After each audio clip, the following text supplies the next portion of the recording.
guys. We're coming out of the Gospel of Genesis.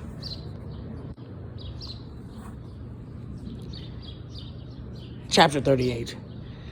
And it came to pass at that time that Judah went down from his brethren and turned into a certain Adamite, whose name was Hara. And Judah saw there a daughter of a certain Canaanite, whose name was Shua.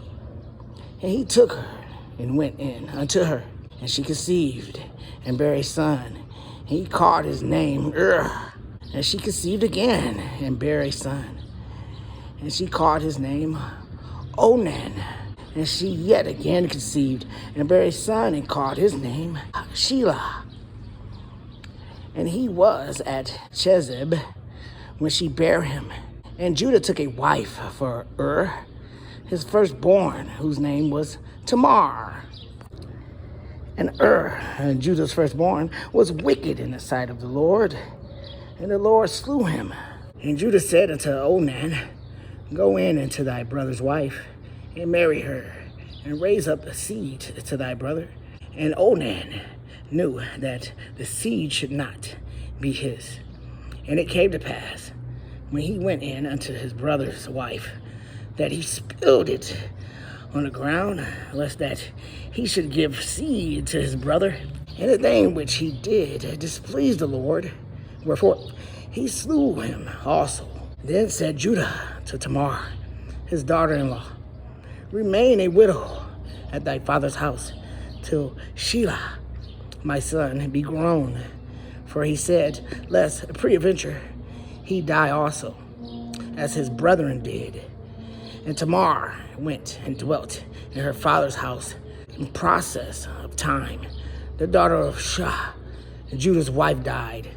And Judah was confronted and went up unto his sheep shearers to Timnath, he and his friend Hira, the Adullamite.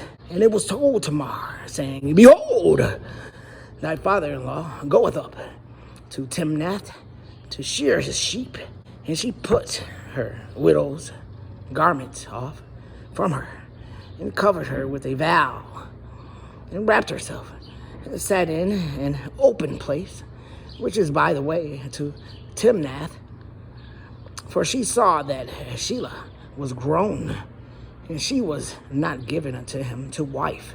When Judah saw her, he thought her to be an harlot, because she had covered her face. And he turned unto her by the way, and said, Go to, I pray thee, let me come in unto thee. For he knew not that she was his daughter-in-law. And she said, What wilt thou give me, that thou mayest come in unto me? And he said, I will send thee a kid from the flock. And she said, Wilt thou give me a pledge till thou send it? And he said, What pledge shall I give thee?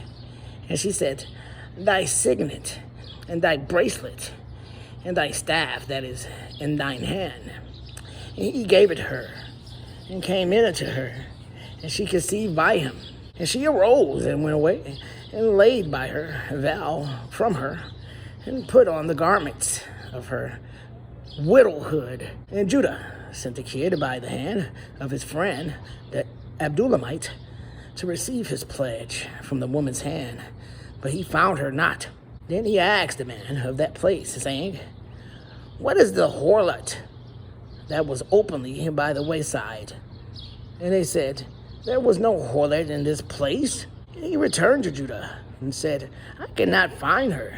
And also the man of the place said that there was no harlot in this place. And Judah said, Let her take it to her, lest we be smashed. And behold, I sent this kid, and thou hast not found her.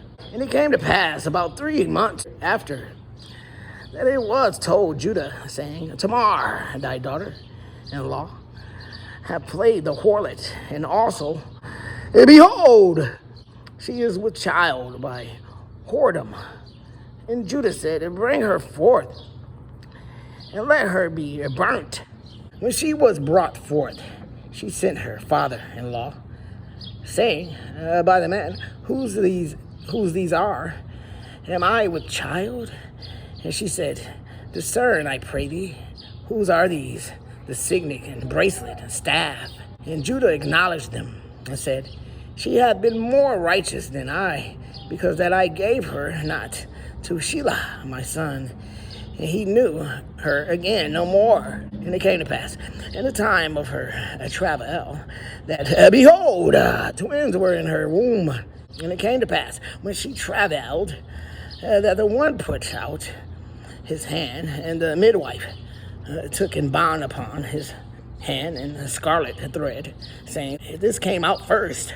And it came to pass, as he drew back his hand, that, behold, his brother came out. And she said, how hast thou broken forth? This breach be upon thee. Therefore his name was called Pharez. And afterward came out his brother that had the scarlet thread upon his hand. And his name was called Azorah.